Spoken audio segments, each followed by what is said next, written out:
Labą dieną.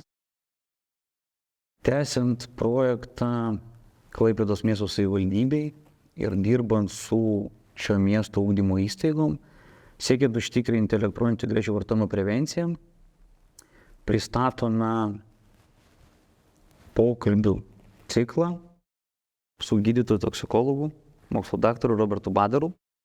Kalbam apie tai, kokiasgi pasekmes elektroninės cigaretės, o galbūt tiksliau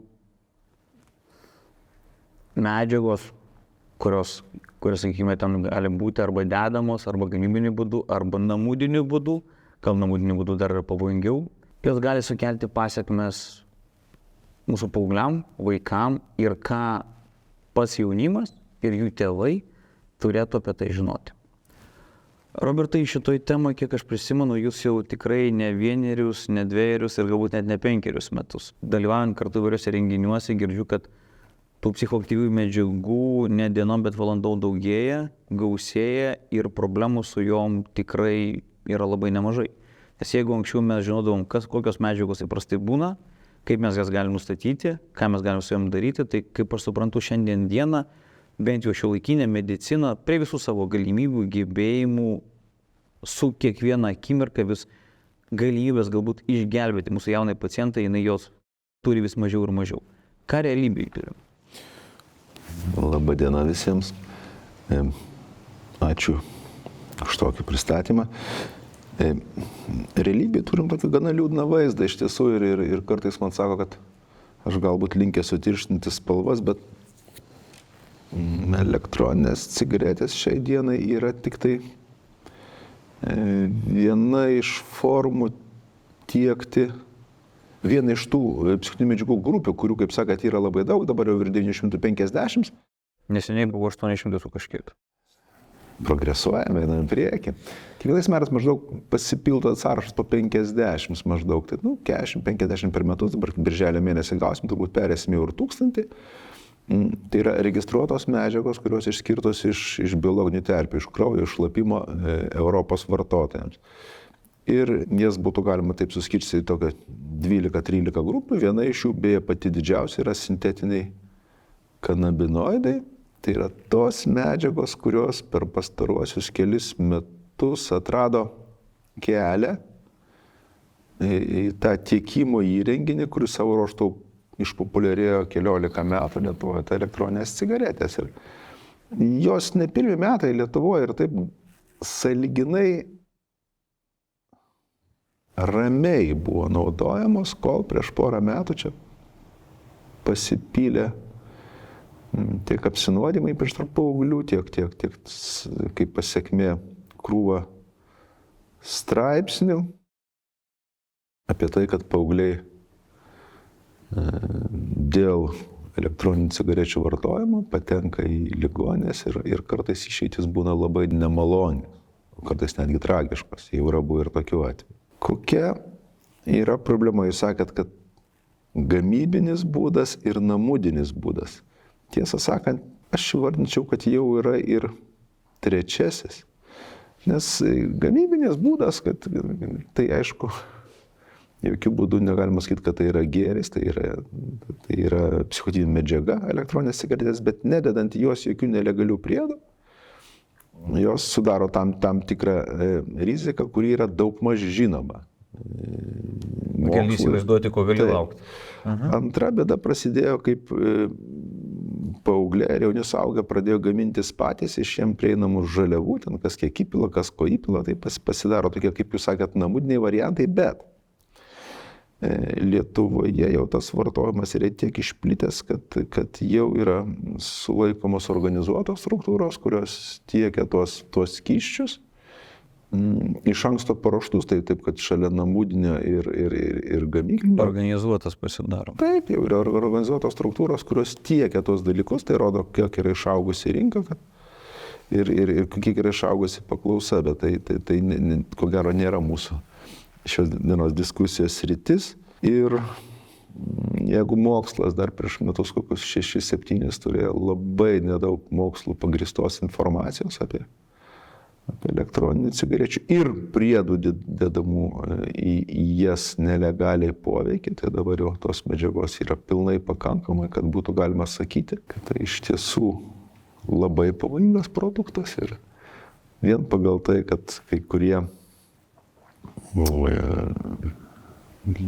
žmonės ir atsakingi žmonės, kurie anksčiau vos nebandė susijęti tai su tam tikrais pozityviais pokyčiais ir tokiu terminu, kuris net negali būti tabako pramonėje naudojamas, tai yra žalos mažinimu, dabar kažkaip tai jau antri metai kaip tyli.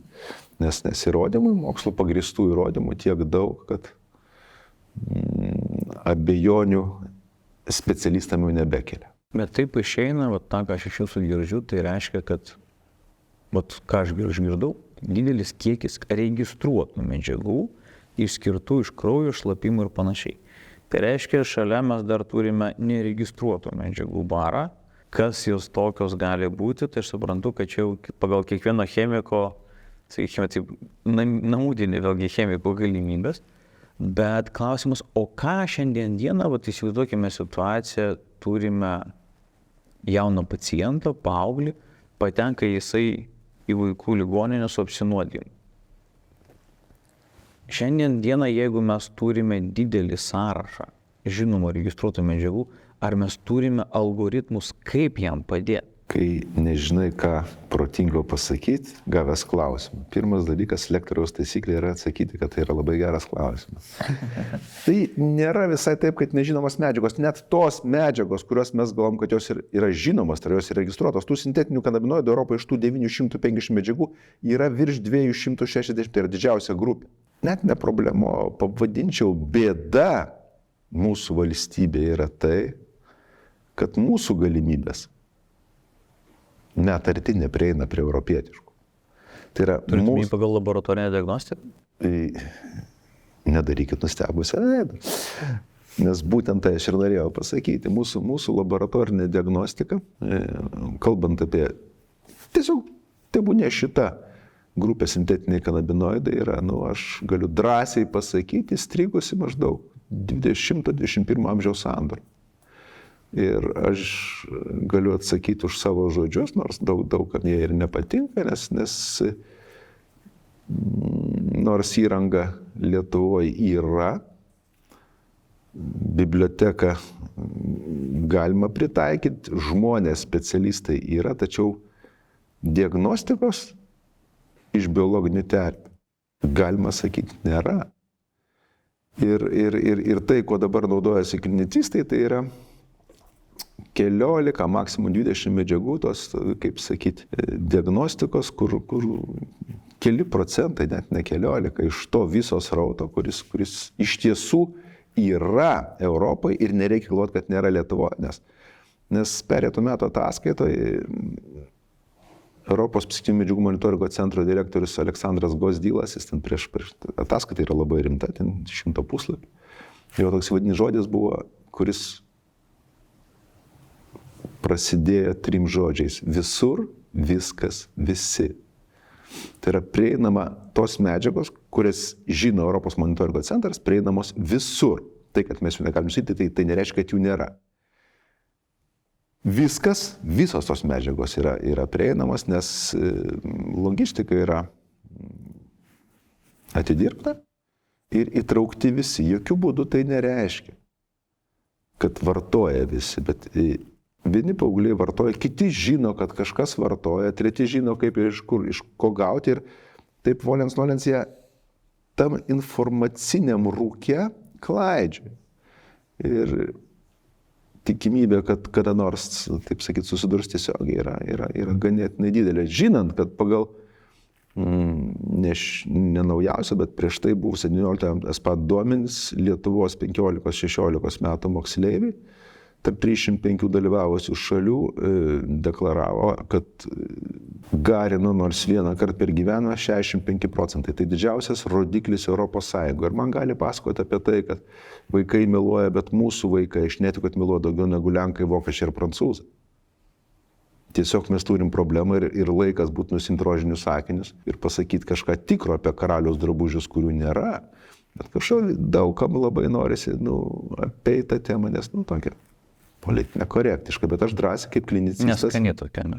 Visai neskani ir reikia būti labai tokiam nemandagiam, koks aš, kai kas mano esu, kad tą temą nagrinėti, bet, aš šneku ne tik kaip medikas, aš šneku kaip pilietis, mano vaikai suaugę, bet mano anūkė jau darželį, ruošiasi į mokyklą ir man neramu kaip senelį. Aš įsivaizduoju, kaip jums turėtų būti neramu kaip tėvą. Bet Robertai, bet iš to, ką dabar iš jūsų girdžiu, aš suprantu tokį dalyką, kad paaugliai, kurie iš esmės garina, kaip dabar terminas alijansas, tarp jaunimo, elektroninės cigaretės, iš principo labai taip atsakingai ištraukia save už sveikatos sistemos ribų. Tu faktiškai ilgiesi taip, kad kažkur po sąmoniniam lygiai tu turi suvokti, kad jeigu su tavim kažkas tai įvyks, tikimybė, kad tave išgelbės yra ne tik kad minimalistinė, tai yra nanomalistinė. Jeigu aš suprantu bendrą kontekstą. Iš tiesų, du dalykai. Gydymas šitų medžiagų visada yra simptominis. Jų diagnostika reikalinga tam, kad patvirtinti grupę ir vėlgi nors kažkiek žinot, ką jie vartoja, kad orientuoti situacijoje, nes mes kol kas kaip ežiukas rūkė. Mes klaidžiam, nieko nematom.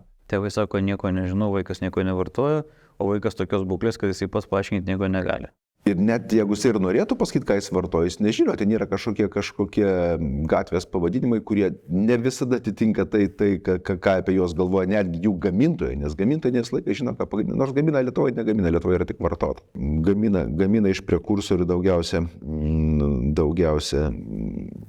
kitos šalis Europos, kurios jau prekursorių anksčiau veždavo iš Kinijos ir apie tai rašė Europos psinių medžiagų monitoringo centras 18 metais. Pastaraisiais porą metų rašo, kad atsiveža prekursorius ir gamina Belgiją, Olandiją. Ir po to jau, kaip sakyti, skirsto po Europą.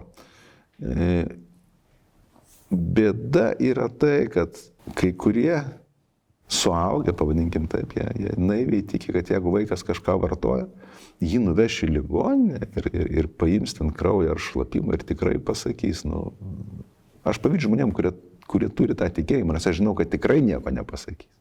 Beje, ir didžioji dalis vaikų tai žino. Kad nieko nepasakys? Nieko nenustatys, nes tie testai, kurie yra šlapų testai, jie yra nustatyti ant tų medžiagų, kurios buvo aktualios prieš 14 metų. Jie neima naujų medžiagų tiesiog. Jie nepritaikė, nes jie yra... Jautrumas ne tas. Ne tas jautrumas, tiesiog specifiškumas yra visiškai ne tas. Net nenumatyto šitas medžiagos, kad jos būtų nustatytas testas. Bet tą, ką aš iš jūsų girdžiu, iš esmės, man suponuoja tokį supratimą, kad jeigu vaikas sąmoningai vartoja, jeigu tėvai nieko apie tai nežino, jeigu jisai nežino, ką jis tiksliai vartoja, taip garina, ką jisai tiksliai. Tai grubiai tariant, rizikos laipsnis yra labai didelis, ypatingai didelis. Bet tada grįžtam prie įprastų dalykų. Žiūrėkit. Mes turime labai daug įvairių prevencijos programų. Mes turime daug visokios viešai skelbiamos informacijos. Mes turim įvairiausių draudimų, pardavimų, pakuočių, dar kažkur panašiai. Bet tai tų garintų skaičius tai nemažėja ir vaikų tarpe to labiau. Skonius uždraudėm. Bet kaip ir rezultatų tokio, kad kokio mes tikėjomės, jo taip ir neįvyko. Gal, ta prasme, iš jūsų pusės, tarkim, kaip jūs galvot, kodėl? Švietimas, jos toka, sąmoningumas toka. Ar naivus tikėjimas šitoje vietoje, kad aš nebūsiu tarp tų, kuriems bus blogai? Iš tiesų, čia ko gero, aš nesu prevencijos specialistas, aš daugiau klinicistas, bet galima palyginti skirtingų šalių vykdomas prevencinės priemonės. Ir aš, nors ir būdamas europietis, aš labai žiūriu į Ameriką. Nes ta mada atėjo iš Amerikos. Ir kai kurie netgi vartotojai sako, pažiūrėk, kad Amerikoje viskas galima, kanapė, bet yra dalykai, kurie nutylimi. Pusė tiesos yra blogiau negu melas. Garinti, kaip jūs galvojat, nuo kiek metų Amerikoje galima legaliai garinti? Žinant jų šiaip teisinę visą aplinką, aš įsivaizduoju, kad jų 7.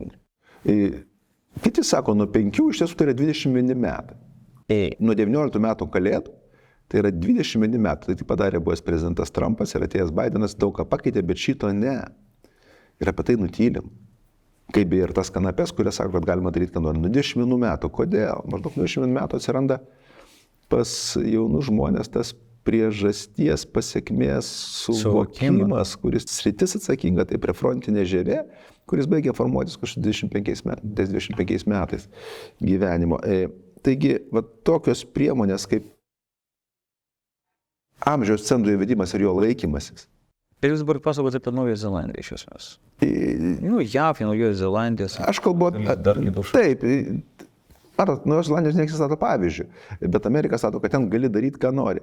Kitas dalykas, vėlgi apie tą pačią Ameriką, jie turi Food Drug Administration, maisto ir vaistų administracija, kuri vien šiemet inicijavo 41 teisminį atvejį prieš legalius pardavėjus, o iš viso yra jau virš 100 tokių atvejų nuo pereitų metų vasario, kai prasidėjo tie dalykai, už elementarių taisyklių pažeidimus. Mes išleidom įstatymą, uždraudžiantį skonius ir po to inkšdami prisipažįstame, kad įstatymų nieks nesilaiko, nes yra papildomai skoniai parduodami atskirai ir mes nieko negalim padaryti. Tai čia manau, kad su visa pagarba ir meilė savo valstybė mes parodom kažkokį juridinį neįgalumą ir nenorą apsaugoti silpnąją grandį, paauglius.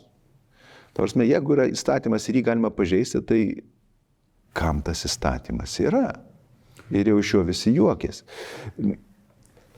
Dar apmokestinimo dalykai. Amerika elektroninės cigaretės papildomai dar apmokestina 12, kai kurios valstijos 12,5%, kad būtų vykdomos visuomenės švietimo programos. Mes kažkaip pas mus vis dar gajus iki šiol vyksta tokie dalykai, kad tėvai perka vaikams šitos gardymo įrankius, kad tik nerūkytų. Tai yra kažkieno įdiegtas, ne tai kad mitas, mitas yra gražus žodis, tai yra visiškas melas, kad tokie žmonės mažiau rūko. Priešingai yra 2 studijos, kurios rodo, kad garinantis paaugliai vėliau dvigubai dažniau suaugę rūko. Nepaisant to, iki šiol yra tėvų, kurie išplėtė akis tiki, nes jie kažkur skaitė, kur skaitė socialiniam tinkle. Socialinis tinklas nėra mokslinė, kaip sakyti, studija. Mokslas sako priešingai, tačiau kažkam naudinga turėti tokią, kaip sakyti, išskleisti tokią informaciją. Čia kai kažkada jūs prisimenu darėt pranešimą apie tą mitą ir realybės tezę ir mokslinis paneigimas. Bet dabar iš to, ką aš girdžiu ir kaip suprantu, reiškia, kad vadinasi švietimo labai yra mažai. Tai yra pirma.